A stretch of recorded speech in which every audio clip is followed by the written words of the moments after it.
Bonjour et merci de votre fidélité dans votre rendez-vous quotidien d'information. Aujourd'hui, nous allons parler santé, aménagement du territoire, désertification médicale, tout cela en même temps.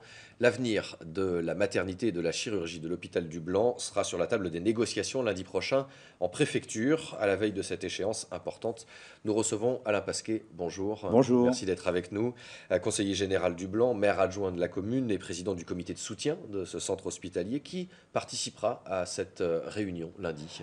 Pas le comité de défense en tant que tel, mais c'est une réunion effectivement importante à laquelle participeront le directeur du CHU de Poitiers, le directeur du centre hospitalier de Châteauroux, la directrice du centre hospitalier du Blanc, et surtout les deux directeurs d'agences régionales de santé, de Poitou-Charentes d'une part et du centre d'autre part, tout cela sous la médiation de monsieur le préfet de l'Indre, avec la présence de monsieur Changuet, qui est président du conseil de surveillance du centre hospitalier du Blanc. Et c'est bien comprendre que le Blanc est à l'intersection de ces deux régions Absolument. administratives. C'est déjà symbolique de cette coopération qu'on peut mettre en place. Merci Alain Pasquet, nous y reviendrons dans un instant dans le détail. Voici en image le sommaire de ce journal de ce vendredi 27 janvier.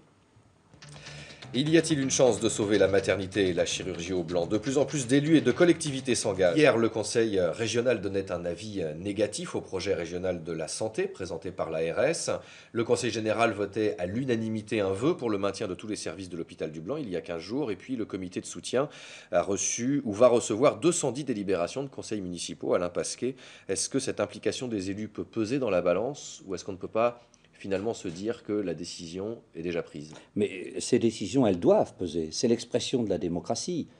Qui peut penser, en particulier monsieur le directeur de l'agence régionale de santé, que 200 conseils municipaux, un conseil général, une région qui s'oppose au projet qu'il présente ne correspondrait pas à une lame véritablement de fond. Il est représentant de l'État et il doit entendre la voix de la démocratie, il doit entendre la voix de la population. Les conseillers, les élus, les conseillers généraux et régionaux connaissent la valeur de l'outil du centre hospitalier du Blanc. Et ils savent aussi la catastrophe que représenterait la disparition de ce centre hospitalier, en commençant par la fermeture de la maternité et de la chirurgie. Et ce serait un véritable désert médical qui s'installerait dans cette région. Et ça, les élus l'ont d'emblée compris. Il faut que monsieur le directeur de l'agence régionale de santé le comprenne à son tour. Alors, ce sont des arguments qui ont déjà été avancés. Quels sont les autres arguments que vous allez pouvoir avancer lundi lors de cette réunion? Mais il faut aussi que monsieur le directeur de l'agence régionale de santé comprenne que nous sommes aussi des élus et une population responsable. Nous savons qu'il y a un déficit. Ce déficit de l'hôpital, il est structurel. Et nous pensons qu'on peut le réduire. Et nous pensons que pour le réduire, il ne faut pas fermer des services. Il faut mettre en place une coopération interhospitalière. Et l'espoir que nous mettons dans la réunion du 30, c'est précisément d'enclencher un travail de concertation pour mettre en place cette coopération interhospitalière et créer un réseau entre le centre hospitalier de Châteauroux, le CHU de Poitiers, celui de Montmorillon et celui du Blanc. C'est un beau projet à mettre en place. Parmi les dernières déclarations des élus, il y a François Jolivet, maire de Saint-Maur et candidat aux prochaines législatives. Lui, il préconise justement que le Blanc finisse comme un service de l'hôpital de Châteauroux. Nous avons une divergence. J'ai bien compris que François Jolivet avait rejoint notre position quant à la condamnation des propositions faites par monsieur Lenné. Mais là où nous avons effectivement une petite divergence, c'est que nous ne pensons pas que la solution soit dans une fusion éventuelle avec le centre hospitalier de Châteauroux, mais bien plutôt dans une véritable coopération intelligente de territoires qui maintiennent des outils de soins de proximité. C'est pas non plus une délocalisation, c'est-à-dire faire au Blanc ce qu'on ne fait plus à Châteauroux ou inversement. Non, c'est de la coopération intelligente. Et d'ailleurs, je suis surpris. Ça se fait dans d'autres régions? Enfin, j'imagine que vous avez été revoir dans d'autres régions. Oui, ça se fait. Oui, ça se fait. Et puis c'est l'espoir pour nos territoires ruraux. Ça n'est pas le déménagement du territoire. L'avenir des territoires ruraux, c'est au contraire la mise en place de structures, de services publics complémentaires qui ne soient pas très éloignés les uns des autres. Et je le disais à l'instant, c'est quand même un beau projet à construire. C'est quand même un plus beau projet de construire une telle possibilité que de démolir un centre hospitalier. D'accord, on va revenir sur cette histoire de déficit. Juste avant, je vous propose de réécouter Monsieur Lenné, le directeur régional de la santé, qui intervenait sur le déficit en séance plénière au Conseil général. Il était invité par le président Louis Pinton, c'était le 13 janvier dernier.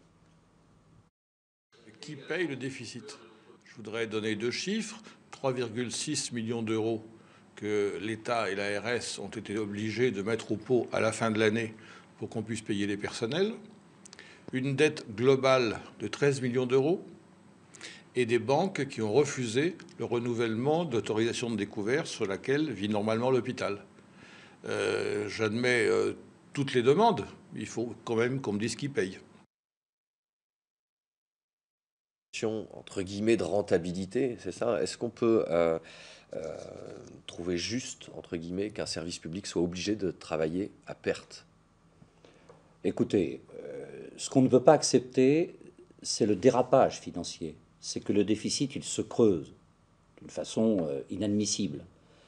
Donc il faut travailler effectivement à ce que ce déficit soit réduit. Mais ce déficit, il est structurel. Il est lié au fait que nous avons un établissement qui a des charges relativement importantes par rapport à l'activité qu'il est en mesure d'assumer pour son territoire. Et donc là, la solidarité, qu'on le veuille ou non, doit jouer.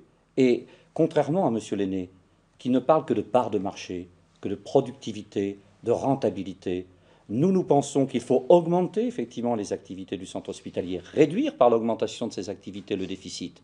Mais il reste évidemment la solidarité nationale. C'est à ce prix que l'on doit maintenir les hôpitaux de proximité. M. Lenné sait très bien que, y compris les CHU, sont déficitaires de plus de 340 millions dans ce pays.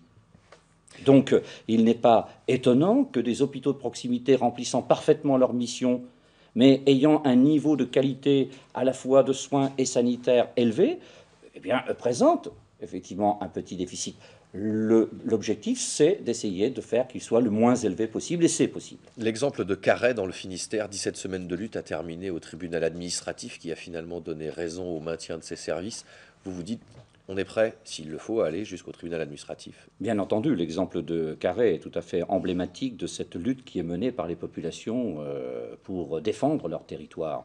Et donc, s'il le faut, et nous l'envisageons déjà, nous irons jusque-là. Mais nous ne pensons pas devoir aller jusque-là. Nous sommes persuadés que nous pouvons trouver une solution avant. Et quelle que soit l'issue de la réunion lundi, ou ce qui se dira, les 2 prochaines manifestations prévues, qui sont la remise en main propre au préfet des délibérations de conseils municipaux le 2 février et la marche citoyenne du 11 février, sont toujours maintenues. La détermination est plus grande que jamais. Très bien. Merci beaucoup Alain Pasquet d'être venu sur notre plateau.